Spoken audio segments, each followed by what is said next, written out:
Warren Buffett, जिन्हें कौन नहीं जानता। सबको पता है कि वॉरेन बफेट सबसे बड़े इन्वेस्टर है, बट ये बहुत ही कम लोग जानते हैं कि वो एक बहुत ही अच्छे पर्सनल फाइनेंस मैनेजर भी है। तो आज की इस वीडियो में हम बस उनके 7 पर्सनल फाइनेंस की टिप्स के बारे में बात करेंगे, जिससे कि जो आपका पर्सनल फाइनेंस का लेवल यहाँ पर है उसे आप यहाँ पर ले जाओगे।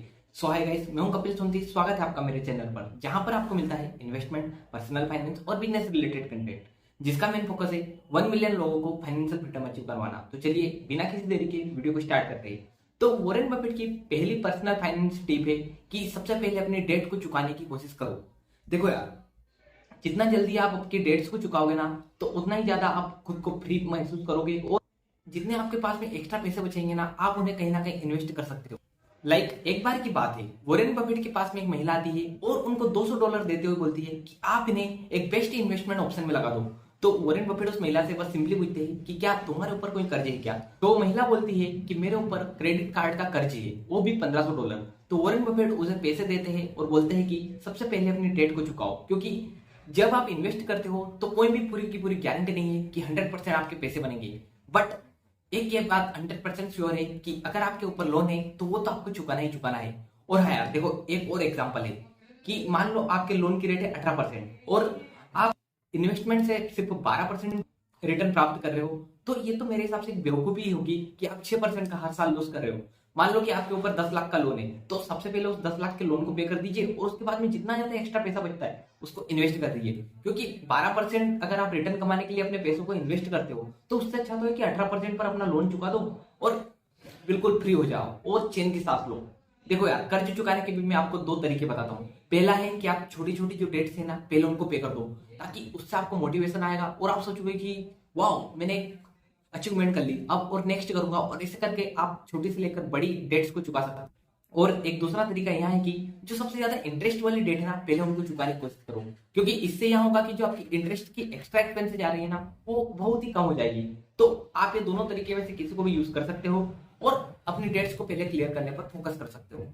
अब आप में से एक क्वेश्चन यह भी हो सकता है कि यार भाई, मेरे ऊपर तो 10% पर एनम का ही लोन है और मैं कहीं से भी 12-15% तो इंडेक्स फंड से कमा सकता हूँ। तो इस केस में मैं बोलूंगा कि आप आपकी लोन की किस्त को चलने दीजिए और जो एक्स्ट्रा पैसे हैं उन्हें आप इन्वेस्ट कर दीजिए, ताकि आपके पैसे भी ग्रो करें और वो ज्यादा रेट से ग्रो करेंगे, जिससे कि आपका लोन चल रहा है उस रेट। वॉरेन बफेट की सेकंड पर्सनल फाइनेंस टिप है कि investing in cash flowing assets. देखो, वॉरेन बफेट कहते हैं कि if you don't find a way to earn while you sleep, then you will have to work until you die. तो यहाँ पर Warren Buffett का यही कहना है कि आप जितना ज्यादा हो सके ना, कैश फ्लोइंग जो असेट आपको बार बार कैश जनरेट करके दे, उसी प्रकार की एसेट्स में अपने पैसों को इन्वेस्ट करो, क्योंकि इससे 2 फायदे होंगे। एक तो आपके पास में रेगुलरली कैश आएंगे और आपको असेट पर रिटर्न मिलेगा, तो आप उससे एक दूसरे एसेट भी खरीद सकते हो।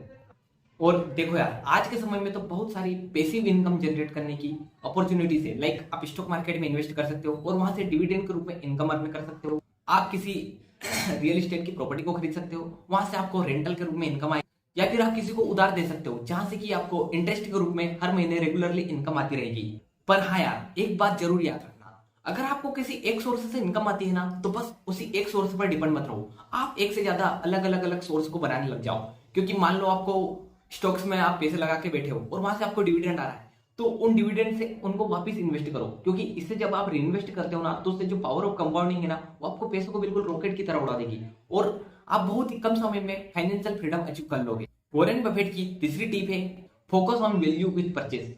देखो, जब भी आप किसी चीज को खरीदते हो ना, तो उसकी प्राइस को मत देखो, बल्कि जो आप उससे वैल्यू प्राप्त कर रहे हो ना, उसको देखने की कोशिश करो, क्योंकि प्राइस इज व्हाट यू पे but value is what you get. तो देखो यार, ये कोट हमें बताता है कि चीजों को हमें बस प्राइस के ऊपर ही डिसाइड नहीं करना चाहिए, जबकि जो उनसे वैल्यू मिल रही है ना, उस पर फोकस करना चाहिए। मान लो किसी को आईफोन बहुत ही ज्यादा महंगा लगेगा, बट अगर मान लो किसी को एक हेडसेट चाहिए जो कि वर्ल्ड बेस्ट कैमरा लेके दे, वर्ल्ड से बेस्ट 5 से 6 साल का सॉफ्टवेयर अपडेट लाके दे, 5-7 साल बिल्कुल बिना बेझिझक के चलने लगे, तो देखो यार, उसके लिए एक आईफोन बेस्ट परचेज है। बट अगर आप वही लोग हो जो कि बस प्राइस प्राइस देखोगे, तो आप वैल्यू कभी भी प्राप्त नहीं करोगे। और एक और इसका एग्जांपल है पेनी स्टॉक्स।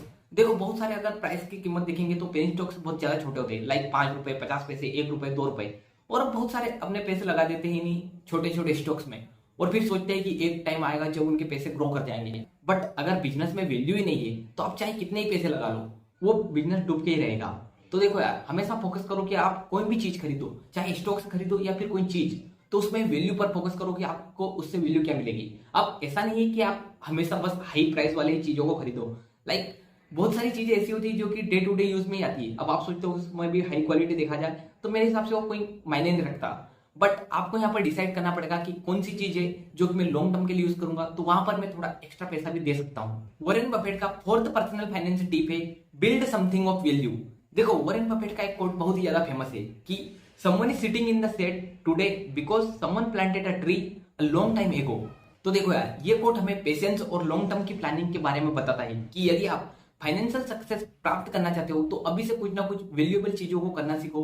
फॉर एग्जांपल, आप किसी स्किल्स को एक्वायर करने के लिए पैसे लगा दो, या फिर आप किसी की वर्कशॉप अटेंड कर लो ताकि आपको वहां से कुछ ना कुछ वैल्यूएबल चीज मिले। क्योंकि जब आपको कुछ वैल्यूएबल चीज मिलेगी तभी आपको पता लगेगा कि मार्केट में क्या प्रॉब्लम है और मैं क्या क्रिएट कर सकता हूँ। और अगर आप बहुत सारे लोगों की प्रॉब्लम को सोल्व कर दोगे ना, तो आपको फाइनेंशियल फ्रीडम अचीव करवाने से कोई भी नहीं रोक सकता। और देखो यार, पेशेंस बहुत ही ज्यादा इंपॉर्टेंट है अपने किसी भी गोल को अचीव करवाने के लिए। क्योंकि देखो यार, हम जो ह्यूमन की टेंडेंसी है ना, वो ऐसी है कि उन्हें बस इंस्टेंट ग्रेटिफिकेशन चाहिए। अभी मेरे पास एक बस उड़ा दूंगा मेरे ऊपर और पूरा का पूरा बर्बाद हो जाऊंगा और ऐसा कैसे छमक छलो डांस करता रह जाऊंगा। तो देखो यार, आपको ऐसा नहीं बनना है। आप इससे बहुत ही ज्यादा फाइनेंशियल ट्रबल में आ जाओगे। आपको वही जो लॉन्ग टर्म का रियलिस्टिक गोल है ना, उनको अचीव करने के लिए उसी जगह पर पैसे लगाने चाहिए। ऐसा नहीं कि बस तेरा भाई आज फरारी में घूमेगा और नेक्स्ट डे करोड़पति से रोडपति हो जाएगा। तो देखो यार, आपको फोकस करना है, कोई ना कोई वैल्यूएबल चीज में इन्वेस्ट कर दो या फिर कोई ना कोई वैल्यूएबल चीज बना दो। और हाँ यार, अगर आपको कुछ भी वैल्यूएबल चीज बनाने का नहीं आता, कुछ भी नहीं आता, कि आपको लगता है कि आप बहुत ही ज्यादा डम हो, तो सीधी सी बात एसआईपी तो करवा ही लो, ताकि कुछ ना कुछ वैल्यूएबल 20-30 साल बाद तो बन ही जाएगा। और हाँ, एक बात याद रखो कि पर्सनल फाइनेंस जो है ना, वो एक टेस्ट मैच है जो कि आपका पेशेंस देखेगा, आपकी कंटिन्यूएंस देखेगा, बहुत कुछ देखेगा। ऐसा नहीं कि T20 बस फटाफट खेला और आउट होकर निकल जा। क्योंकि देखो, लाइफ बहुत लंबी है। आपको लगता है कि लाइफ बहुत सिंपल है और सॉर्टेड है, बट जब आप लाइफ को जियोगे ना, तब आपको पता लगेगा कि साला लाइफ बहुत ज्यादा बड़ी है और बहुत सारी प्रॉब्लम्स ऐसी है जो कि आज नहीं है, आगे जाके आ सकती है। तो उसके लिए भी हमें प्रिपेयर रहना चाहिए। तो वॉरेन बफेट का यहाँ पर 5th पॉइंट है पे योर सेल्फ फर्स्ट। देखो, वॉरेन बफेट इसके ऊपर एक कोट कहते हैं कि don't save what is left after spending but spend what is left after saving.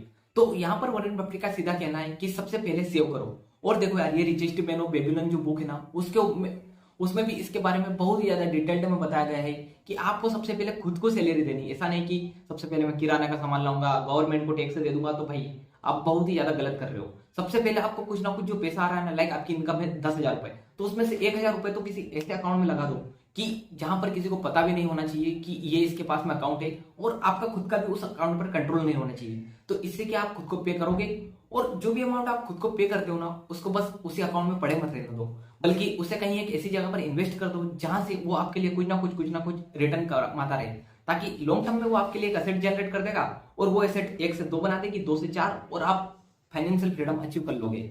और देखो यार, इसके ऊपर मैं मेरा खुद का एग्जांपल देता हूँ कि मेरे पास अभी जहां मैं इंटर्नशिप कर रहा हूँ ना, वहां से स्टाइपेंड आती है सिर्फ 5,000, पर मैं 5,000 में से जो मेरा एक दूसरा बैंक अकाउंट है ना, मैं सारे के सारे पैसे उसी में डाल देता हूँ। और जो जो मेरे एक्सपेंस लगता है ना, तो मैं बस 500 रुपए ही निकालता हूँ, और जब तक वो 500 रुपए चलते हैं ना, तब तक मैं उस अकाउंट की तरफ देखता भी नहीं हूँ। और मैंने सेविंग कर करके, मतलब अभी मेरे पास सैमसंग का S21 है, तो मैंने ऐसा मोबाइल ले लिया। और अब आप मेरे से बहुत सारे बोलेंगे कि ये तेरा बहुत ही ज्यादा वाहियात डिसीजन था।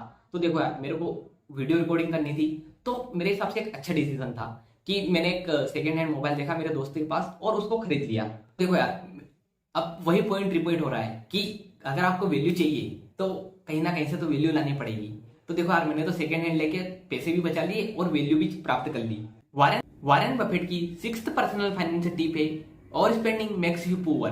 देखो यार, वॉरेन बफेट का एक कोट है जहां पर वो कहते हैं कि if you buy things that you don't need, soon you have to sell things that you need. तो देखो यार, वॉरेन बफेट का यहाँ पर कहना का मतलब यही है कि आपको जितना कम हो सके ना, उतनी कम ओवर स्पेंडिंग करनी है।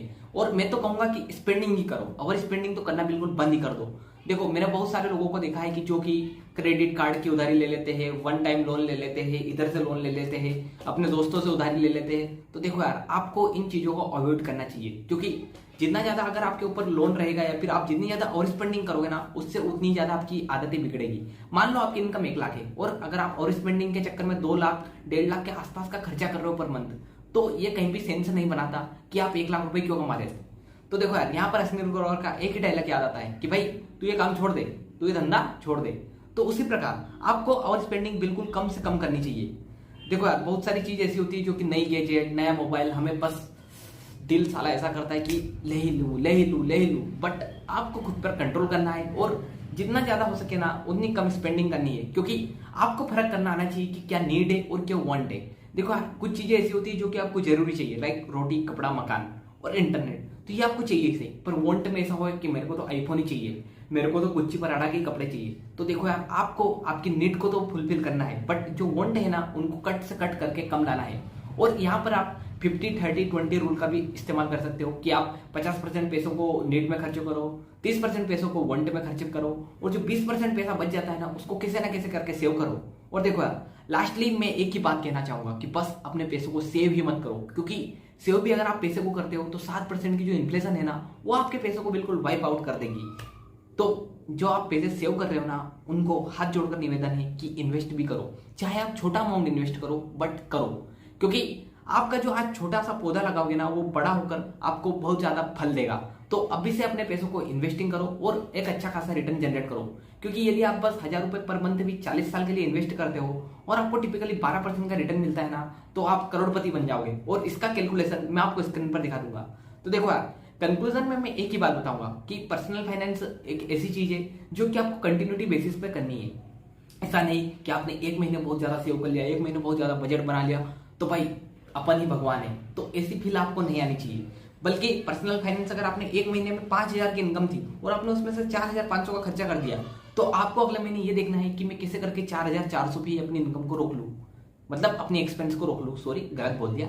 तो यहीं पर अगर आप करोगे तो ही आप पर्सनल फाइनेंस में मास्टरी करोगे। और देखो यार, जिसके पास में पैसों का ज्ञान है ना वो चाहे कम पैसे कमाएगा बट खुशी और एक इंडिपेंडेंस वाली लाइफ जिएगा। और अगर आपके पास में फाइनेंशियल इंटेलिजेंस नहीं है तो चाहे आप करोड़ों कमाओ, आप गरीब हो जाओगे। सो गाइस, ये वीडियो यहीं पर एंड होता है। अगर आपको वीडियो पसंद आया तो दिल से बोलता हूँ कि लाइक कर देना और चैनल को सब्सक्राइब कर देना। साथ ही आप कमेंट कर सकते हो कि नेक्स्ट वीडियो किस टॉपिक पर बनाऊं। और हाँ यार देखो, मैं बहुत ही जल्दी फंडामेंटल एनालिसिस ऑफ स्टॉक्स के ऊपर एक कोर्स लाने जा रहा हूँ, तो आप चैनल को सब्सक्राइब भी कर सकते हो। सो गाइस, बाय बाय, मिलते हैं किसी नए वीडियो में।